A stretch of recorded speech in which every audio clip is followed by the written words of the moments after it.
Bismillahirrahmanirrahim. Assalamu alaikum, ninth class. Today the topic is periodicity of properties.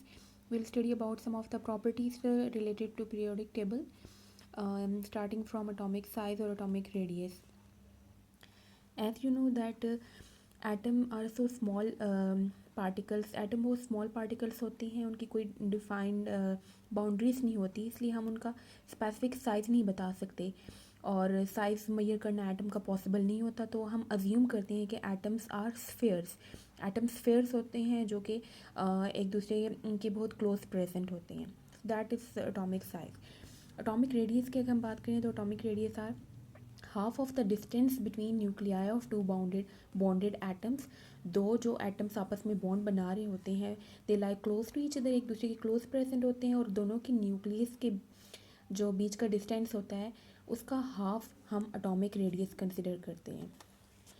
For example, distance between two nuclei of the two carbon atoms. दो carbon atoms है, for example दोनों आपस में bond बना रहे हैं, दोनों की न्यूक्लियाई का डिस्टेंस हमारे पास आ रहा है 154 पिकोमीटर, तो इसका एटॉमिक रेडियस जो होगा वो इसका हाफ हो जाएगा 154 का, दैट विल बी 77 पिकोमीटर.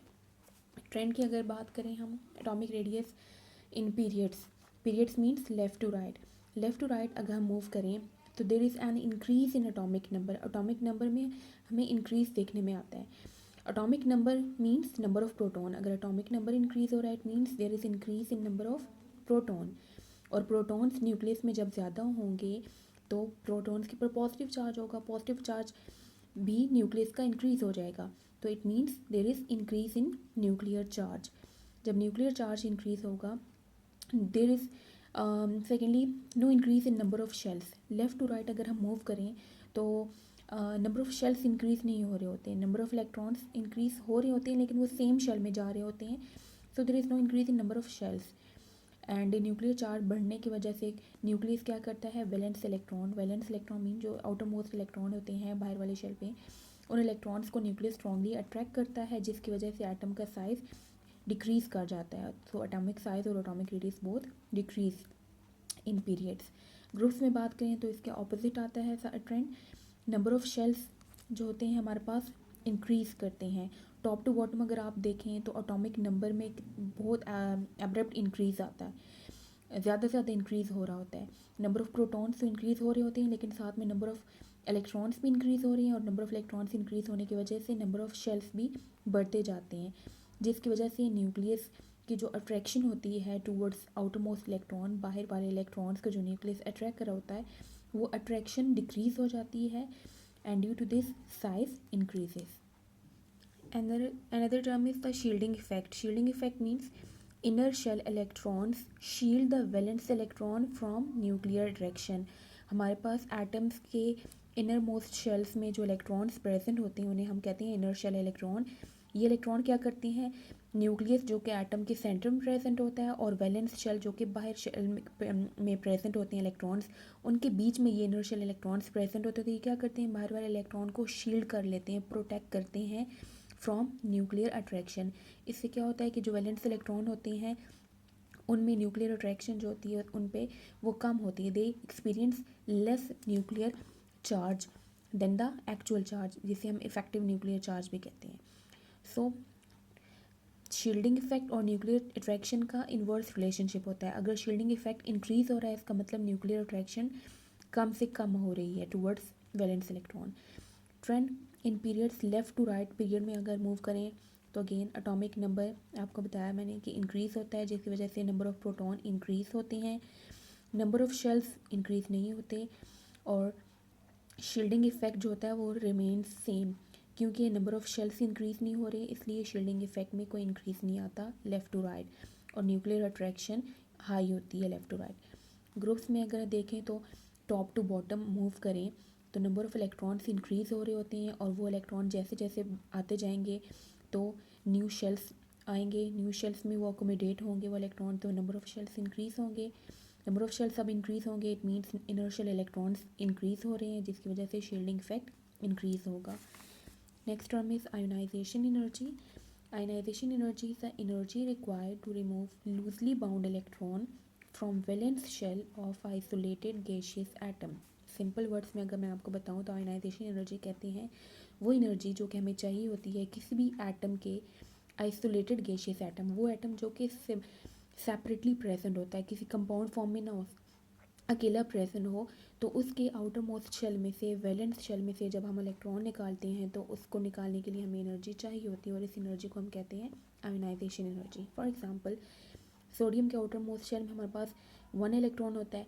अब वो 1 इलेक्ट्रॉन रिमूव करने के लिए हमें एनर्जी चाहिए होती है, तो ये सोडियम क्या करता है, 1 इलेक्ट्रॉन रिमूव कर रहा है और ख़ुद सोडियम आयन में कन्वर्ट हो रहा है। यहाँ पे देखें डेल्टा एच, इसका मतलब होता है चेंज इन एनर्जी।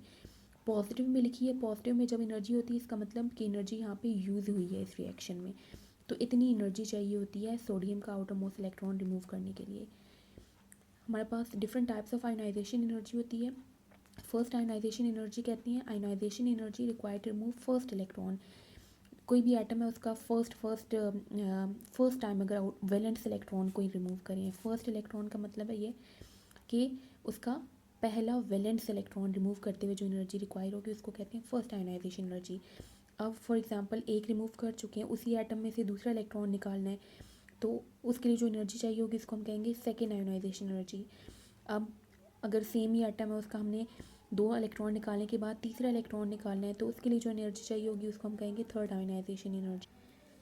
ट्रेंड देखें तो in periods atomic number increase हो रहा है, नंबर ऑफ प्रोटॉन्स इंक्रीज़ हो रहे हैं, न्यूक्लियर चार्ज इंक्रीज़ हो रहा है, साइज़ ऑफ एटम डिक्रीज़ होता है क्योंकि न्यूक्लियर चार्ज इंक्रीज़ हो रहा है, न्यूक्लियस बाहर वाले इलेक्ट्रॉन को अपनी तरफ अट्रैक्ट करेगा जिसकी वजह से ओवरऑल साइज जो होगा वो डिक्रीज़ कर जाएगा। और मैंने आपको बताया कि न्यूक्लियर चार्ज का, ये न्यूक्लियर अट्रैक्शन और शील्डिंग इफेक्ट का इन्वर्स रिलेशनशिप है। न्यूक्लियर चार्ज इंक्रीज़ हो रहा है तो इसका मतलब शील्डिंग इफेक्ट डिक्रीज़ हो रही है।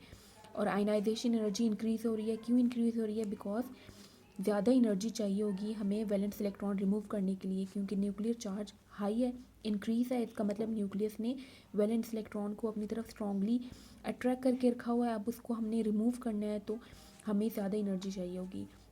जबकि ग्रुप्स में ऑपोजिट ट्रेंड है, एटॉमिक नंबर इंक्रीज़ करता है हमारे पास और नंबर ऑफ इलेक्ट्रॉन्स भी इंक्रीज़ कर रहे हैं, न्यूक्लियर चार्ज डिक्रीज़ कर रहा है। क्यों डिक्रीज़ कर रहा है, नंबर ऑफ़ इलेक्ट्रॉन्स इंक्रीज़ हो रहे हैं, यहाँ पे नंबर ऑफ़ शेल्स इंक्रीज़ हो रहे हैं, नंबर ऑफ़ शेल इंक्रीज़ होने की वजह से इनर शेल इलेक्ट्रॉन्स इंक्रीज़ हो रहे हैं जिसकी वजह से शील्डिंग इफेक्ट इंक्रीज़ हो रहा है, साइज़ ऑफ एटम इंक्रीज़ हो रहा है।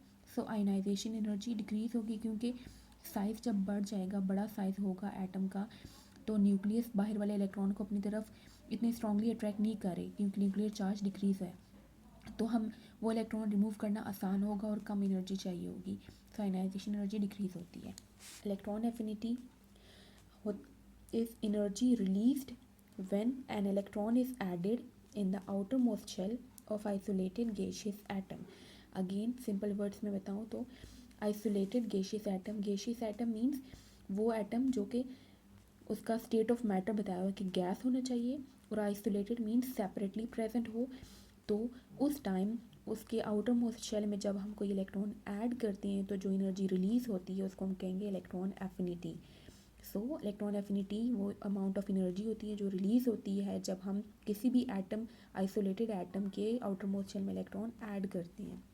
फॉर एग्जांपल फ्लोरीन है, उसको अपना शेल कंप्लीट करने के लिए, वैलेंस शेल कंप्लीट करने के लिए एक इलेक्ट्रॉन चाहिए जैसे कि क्लोरीन को चाहिए होता है, तो ये एक इलेक्ट्रॉन ऐड करता है और ये फ्लोराइड आयन में कन्वर्ट होता है, तो इस दौरान हमारे पास इतनी एनर्जी रिलीज़ होती है। माइनस में जो एनर्जी लिखी होती है इसका मतलब ये एनर्जी यहाँ पे रिलीज़ हुई है।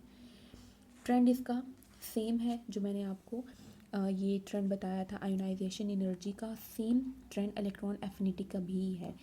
बस आपने एंडिंग में क्या लिखनी है, सेम ये फैक्टर्स लिख के एंड में मैंने बताया था यहाँ पे आयोनाइजेशन एनर्जी इंक्रीज़ होती है। क्यों इंक्रीज़ होती है, because more energy is required to remove valence electron. आपने इसमें क्या लिखना है कि इन पीरियड्स, ये सब फैक्टर्स वैसे ही हैं, तो पीरियड्स में फिर क्या होगा, लेफ़्ट टू राइट अगर मूव करेंगे तो ज़्यादा एनर्जी रिलीज़ होगी to add electron in valence shell. इसी तरह से ग्रुप्स में अगर हम मूव करें टॉप टू बॉटम तो आयनाइजेशन एनर्जी भी लेस थी, इसी तरह से इलेक्ट्रॉन एफिनिटी भी लेस होगी, सो लेस एनर्जी रिलीज़ होगी to add an electron. Last term है हमारे पास इलेक्ट्रोनेगेटिविटी। इलेक्ट्रोनेगेटिविटी कहते हैं हम ability of an atom to attract the shared pair of electron towards itself. किसी भी एटम की एबिलिटी कि वो इलेक्ट्रॉन को शेयर्ड पेयर ऑफ इलेक्ट्रॉन दो इलेक्ट्रॉन्स को अपनी तरफ अट्रैक्ट करे। कब अट्रैक्ट करे? जब वो किसी एटम के साथ बॉन्ड बना रहा हो। For example HCl, hydrochloric acid का ये फॉर्मूला है HCl। यहाँ पे देखिए एक हाइड्रोजन और एक क्लोरीन बॉन्ड बना रहे हैं आपस में, और इस बॉन्ड में क्या होते हैं, एक बॉन्ड में एक इलेक्ट्रॉन पेयर इन्वॉल्व होता है। कैसे? एक इलेक्ट्रॉन हाइड्रोजन शेयर कर रहा है जिसको मैंने डॉट से रिप्रेजेंट किया हुआ है, और यहाँ से क्लोरीन भी अपना एक इलेक्ट्रॉन शेयर कर रहा है जिसको क्रॉस से रिप्रेजेंट किया हुआ है। तो ये डॉट और क्रॉस जो है ये एक हमारे पास शेयर्ड पेयर ऑफ इलेक्ट्रॉन है। अब यहाँ पे हमारे पास इलेक्ट्रोनेगेटिविटी, हर एक एलिमेंट की इलेक्ट्रोनेगेटिविटी की वैल्यू होती है, जिसकी जितनी ज़्यादा वैल्यू होगी उसका मतलब वो इलेक्ट्रॉन को उतनी ज़्यादा स्ट्रांगली अपनी तरफ अट्रैक्ट करता है। तो क्लोरीन की जो इलेक्ट्रोनेगेटिविटी वैल्यू होती है वो है 3.2 और हाइड्रोजन की 2.2 है। क्लोरीन की ज़्यादा इलेक्ट्रोनेगेटिविटी वैल्यू है, तो ये क्या करेगा, जो हमारे पास ये शेयर्ड पेयर ऑफ इलेक्ट्रॉन है इसकी अट्रैक्शन क्लोरीन की तरफ ज़्यादा होगी और हाइड्रोजन की तरफ कम होगी। तो इस तरफ अट्रैक्शन ज़्यादा है, तो इससे क्या होता है कि इसके ऊपर एक हाफ नेगेटिव चार्ज आता है जिसे हम कहते हैं पार्शियल नेगेटिव चार्ज। जैसे कोई भी एटम इलेक्ट्रॉन गेन करता है तो उसके ऊपर नेगेटिव चार्ज आ जाता है, लेकिन वो तब होता है जब कंप्लीट गेन करता है। यहाँ पे कंप्लीट गेन नहीं हो रहा है, यहाँ पे सिर्फ अट्रैक्ट हो रही है इसकी तरफ इलेक्ट्रॉन्स दोनों, इसलिए इसके ऊपर हम इसको पार्शियल नेगेटिव कहते हैं। इसी तरह से हाइड्रोजन से इलेक्ट्रॉन पेयर थोड़ा सा दूर गया तो उसके ऊपर पार्शियल पॉजिटिव चार्ज आता है, इसको हम इससे रिप्रेजेंट करते हैं। तो ट्रेंड अगर हम देखें तो in periods atomic number increase होता है left to right, nuclear attraction increase होगी, इलेक्ट्रोनेगेटिविटी वैल्यू भी इंक्रीज़ होती है। जबकि अगर हम ग्रुप्स की बात करें, इन ग्रुप्स एटॉमिक साइज हमारे पास इंक्रीज़ होता है, टॉप टू बॉटम मूव करें, न्यूक्लियर अट्रैक्शन डिक्रीज़ होती है जिसकी वजह से इलेक्ट्रॉन नेगेटिविटी वैल्यू भी डिक्रीज़ होती है क्योंकि न्यूक्लियस की अट्रैक्शन कम हो रही है, दैट्स इलेक्ट्रोनेगेटिविटी भी डिक्रीज़ होती है। तो ये आपका चैप्टर नंबर 3 कंप्लीट हुआ।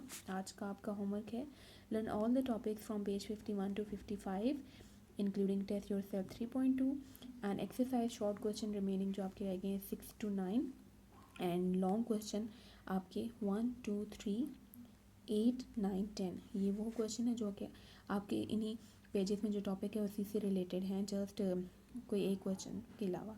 तो आपने ये क्वेश्चन प्रिपेयर करनी है। सी यू नेक्स्ट टाइम। अल्लाह हाफिज़।